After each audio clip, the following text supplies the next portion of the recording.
Hi, I'm Gary Stearman from the studios of Prophecy Watchers, and I'm holding, by the way, a September 2024 issue of our magazine. Of course, it's called The Prophecy Watcher, and you can see a picture of the cover yourself, and it says right on the cover, celebrating 10 years of ministry. Bob, it has been a great 10 years. 10 years, wow, does that make me feel old?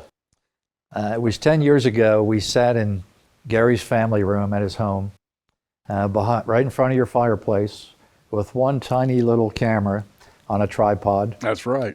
And I think your first words were to our audience who had wondered where we went after 20 years at Prophecy in the News, 25 years for you. And you said, I haven't retired. I haven't been resting. I've been making big plans. And the truth is, the Lord was the one making the big plans, wasn't he? That's absolutely correct. In fact, the Lord has opened doors for us that we look back and we can barely imagine what has happened. It's hard to believe 10 years has passed so quickly. And I love the expression, I stole this from a church I used to go to years ago, look what God has done, look what God is doing. And you can look back on how he has blessed us and where he's brought us in 10 years. You know, we started off in your family room shooting television programs. We had a neighbor with a weed whacker who would usually turn it on halfway through our program. Our camera, if you remember, was only capable of recording 12 minutes of video. That's right. And you never knew when it was going to overheat and turn off. And so sometimes we'd be almost finished a program and literally the camera would turn off and we'd have to start all over. One time L.A. Marzulli was in recording with you, and the doorbell rang. It was the UPS driver. And as only Marzulli could say, he said, "Come in." You know, and it was just, it's funny to think back on it, on how we started.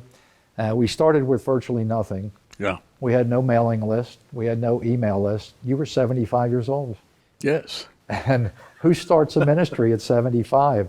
I mean, of course, I was a little younger, had a little more hair, and a lot more excitement, you know. I mean, it was a passion that was driving you and I to kind of get together. We had a friendship. But there was no fear. In fact, there was excitement on our part. I remember there was so much at the time going on that was happening, prophetically speaking, and we were looking at it and saying, somebody's got to be talking about this. We ended up being that somebody, but only because the Lord guided us, I think, into an understanding of where prophecy and prophecy teaching was going to be going in the next few years. And do you remember our favorite 3 words when we launched the ministry? I'm sure you're going to tell me. Trust the Lord. In fact, there's a little plaque hanging outside your office, Gary, and that's exactly what it says on it, Trust the Lord. Right. Because it was intimidating to start from complete scratch. And then one day, a gentleman from Asia, who's probably watching today, sent me a text around 11 o'clock at night. I was just getting home from Gary's church where we were doing all of our shipping. And he pledged $100,000 to the ministry to help us launch Prophecy Watchers. And that enables us to buy cameras, to buy computers and equipment. And it was one step after another from there where I think we realized that God was blessing and favoring us. And things just took off, I mean, in unimaginable ways. How you grow a ministry from scratch in the days of social media today is very different from many years ago when everything was television driven. We went from your family room into an actual building that we occupied.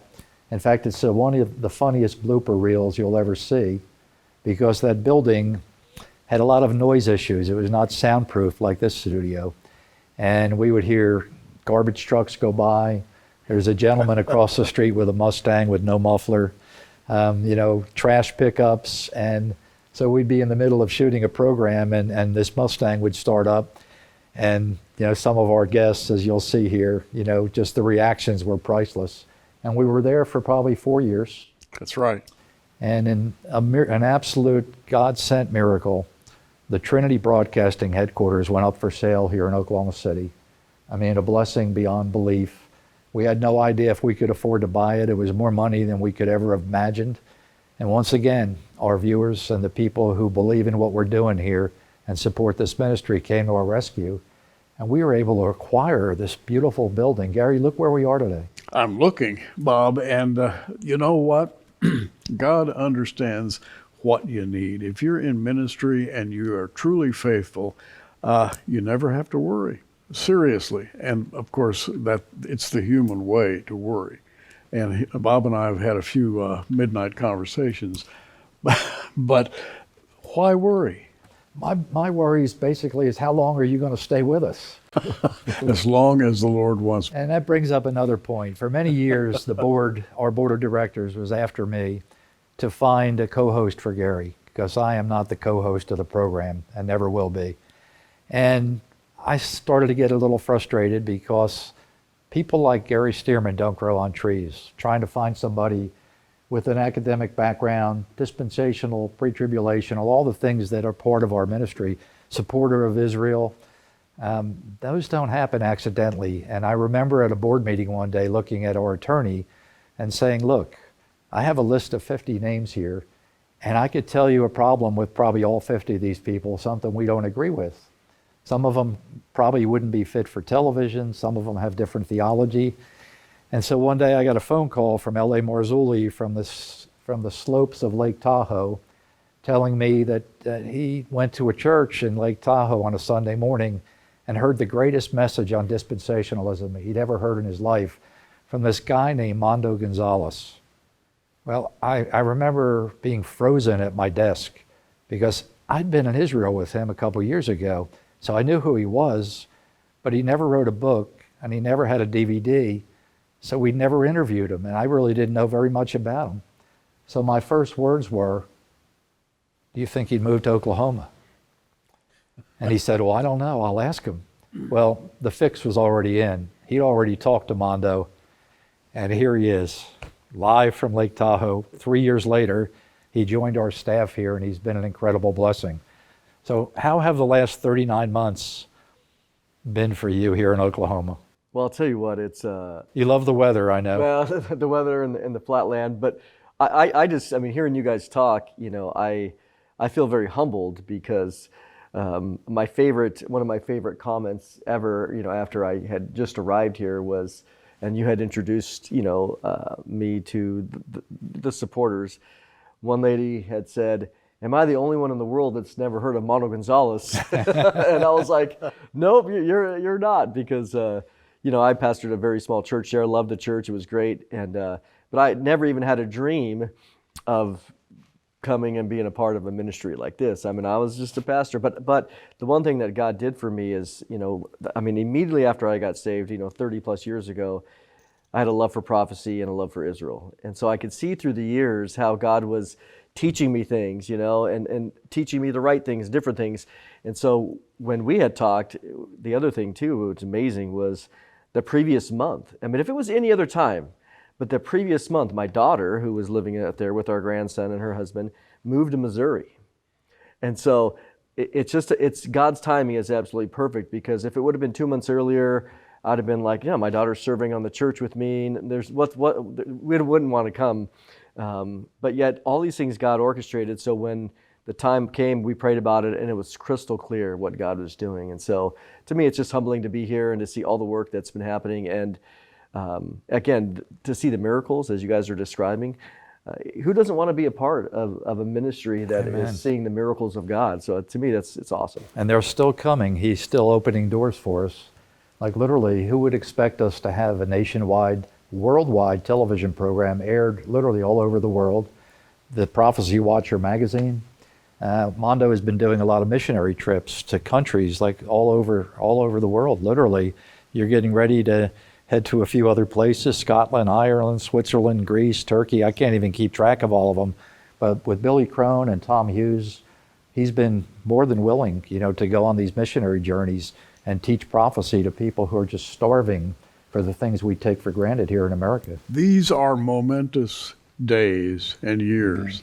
And Bob, as you and Mondo talked, some scripture popped into my head. Trust in the Lord with all your heart. Lean not to your own understanding. In all your ways acknowledge him, and he shall direct your paths. He directed your path, Mondo. It's very obvious. He directed your path, Bob, and he certainly directed my path. I had a health crisis recently when Mondo came along. Yeah. And was that an accident? No, I think the Lord had that all worked out. And we are very grateful that you're here. You know, for many years, Gary has been kind of an astronomy freak. He's got his own telescope and he studies the witness of the stars and all these crazy things. Well, when we hired this guy, we had no idea he was another astronomy nut like Gary. I mean, I'm watching these two like having their first conversation about telescopes, and I am totally lost. I have no idea what they're talking about. I can't even remember the words you were using, but I was just sitting there like, man, these guys really have something in common. And then the whole archaeology thing. L.A. Marzulli and you know, are great friends, taking trips together, looking for Nephilim skulls. It's just, and of course, Gary, your interest in UFOs, Mondo, LA, some of these fringe areas that we cover. And by the way, we delve into some subjects that a lot of people are kind of afraid of, and we just push right in and demonstrate the connection between Bible prophecy and what's going on in the world today, no matter how strange it may seem. UAPs, no matter how bizarre politically it may seem. And we're watching wars and rumors of wars, and we're looking excitedly at our scripture, at our Bibles, and saying, am I seeing what I'm seeing now? I've got to tell other people about this. And Mondo, that's what we're doing. We're telling other people about what we see. Yeah, it's amazing too, because I think about, you know, again, all of us and how God directs us. And throughout my life, of, you know, interested in Bigfoot and the UFOs and other things like this, and you know, but all through a biblical lens as far as we can, and we understand the limits, but yet not being closed off to being open to study these fringe topics, because you want to know what? Everybody else is studying them. And so my heart, and I know obviously all of us, is we want to talk about these fringe topics to get them from there to the gospel. And so God uses these fringe topics so often. A lot of ministries don't. That's fine if they don't want to do it. You know, we feel called, you know, to stick straight to the Bible, but also to have, not only do we focus on Scripture, but we have an openness to cover some of these other areas where other ministries don't want to. That's fine. But what we see is, hey, we saw this thing on UFO, and through it, I heard the gospel, and then I got saved. And so we know there's a reason for it, and God uses all things to draw people to Himself, and that's one of the reasons why we're here. So probably about a year and a half, 2 years ago, I got a phone call from a gentleman who had seen a program on UFOs that we did with L.A. Marzulli. And he had no idea who was actually behind the whole UFO phenomenon. And he got really excited when he heard it, got excited about prophecy, got excited about our ministry. And it got you excited, didn't it? Because that led to literally, he made a very, very large donation to Prophecy Watchers, and we built a world-class observatory here in Oklahoma City. And you want to maybe talk briefly about what that's meant to you, because I'm sure you never thought when you were living in Lake Tahoe that you'd have your own observatory to work from. No, it's amazing that how God works, and just dreams that you have of different things. And this gentleman named Jim, just a wonderful man, very generous, had an opportunity to talk to him. You know, who would have thought? His wife loves telescopes. She had a telescope. And so we just happened in these strange conversations that happened. And he said, no, I really believe that what God has created needs to be out there. And so, you know, since that time and being able to build this observatory by his generous hand and others, we're showing people what God has created. And he's blown away. He's like, Mondo, I cannot believe what you guys are able to photograph. And I said, yeah. I said, well, you know, again, thanks to you for dreaming with us and allowing people who will never look at through a telescope potentially, or never look at a NASA Hubble telescope or whatever photograph. We have the opportunity to see people just look at God and go, I didn't realize God was that big. And that really is the heart, is to see people that, like, you know, when struggles. As a pastor, you see people have struggles and our problems are big. And I just often say, you know, how big is your God?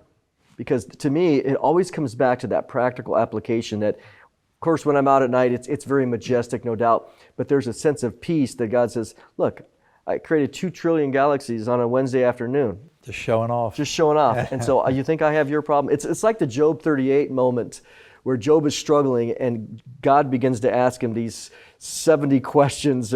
Were you here with this? And he brings up astronomy, he brings up the stars, and he says, listen, Job, You need to trust me. If I can do all this, I got your life in my hands. So you've been photographing. I mean, we have cameras actually hooked up to the observatory, which are extremely high quality cameras. Thank you, Jim. Yes. And you're taking pictures that are pretty close to the pictures the Hubble was putting out. I mean, sometimes you can't even tell the difference. They're so close. It really is. You know, if you want to go there, psalm19project.com. We put all of our pictures up there for free. You click on them, high definition, take them, make them your screensavers, share them with others. We want to see God's glory disseminated as far and wide as possible. And at the same time, let me just interject this idea. Science and technology are booming right now. Artificial intelligence alone is going to change this world. We have satellite technology. We are doing space exploration. We are doing high-tech events of all kinds all over the world. And here's the kicker. The Bible describes all of these things and their effects. And I think you really have to be conscious of what's going on in the world today to understand prophecy. Agreed. You know, you see three of us up here on the stage, and we're not the whole ministry. People don't realize we have a webmaster, and we have a graphic designer in South Carolina, Daniel Wright, who you've probably heard from once or twice. Does a magnificent job on our magazine. All of our graphics makes us look really good as we can look at our age, Gary. Yes. And by the way, may I say, and we can't quit without saying this one thing about Bob. You are looking at the world's ultimate type A personality. Without Bob and his 24/7 energy, Prophecy Watchers would never have gotten where it is today. I just have to say that. Well, I must say that my wife, you know, there's always a good woman behind a man. My wife runs an awful lot of things at this ministry. We have a customer service department. We have a shipping department. We have video editors, multiple video editors now, including Josh Peck, who's the latest addition to our staff. We actually have a new young man from Phoenix who just joined us, who's going to be working and taking some of the workload off of me. So many balls in the air, sometimes you can't keep track of what conference you're working on. It gets a little confusing. We've also been blessed to hire a really experienced social media director. Many of you got to meet Rachel at our conferences. She's doing a great job of introducing us to a younger generation, a younger audience who really don't know very much about prophecy. They've never heard it in their churches. She's got us on Instagram. I think she's even got us on TikTok, Facebook, all these places that I try not to frequent very often. But she's doing a great job of introducing people all over the world to Prophecy Watchers. But looking back on 10 years, we just give God the glory. Look what God has done. Look what he's doing, but look what he's going to be doing. Missionary trips, prophecy conferences. I mean, we're expanding our television outreach. We are desperate to tell the world that Jesus is coming soon. You don't want to be in the tribulation. Trust me, if you read the book of Revelation and you actually understand what's about to happen and come down on our country and this world, it's not a time you want to be alive. If you ever get a chance, go to our YouTube channel and watch Billy Crone's messages on the seals of Revelation. Just make sure all the lights are on in the room, because it's pretty terrifying what God has planned for the future and the judgment on this world. In terrifying days, we bring you, I think, the ultimate comfort, because there is comfort in reading about what God is actually doing in the world today. You are not left wondering in the middle of the night what in the world is happening to this messed up place we call planet Earth. Instead, you will share with us the beauty and the optimism that can only be found in Scripture. To me, that's the real reason we study Bible prophecy. God has a plan. It's in the pages of the Bible from Genesis to Revelation. He promised to return and take us back to heaven one day, and we believe that day is coming very soon. We do. Yep. Bob Ulrich with the legendary Gary Stearman, no one like him, maybe ever created in the history of mankind. We can cut that out of the video if you want, Gary. Bob, you're Mondo trying Gonzalez, it's just say thank you, a big thank you to everyone who's made this possible. Hope you have a wonderful day. I'm Gary Stearman. Hey, you keep watching.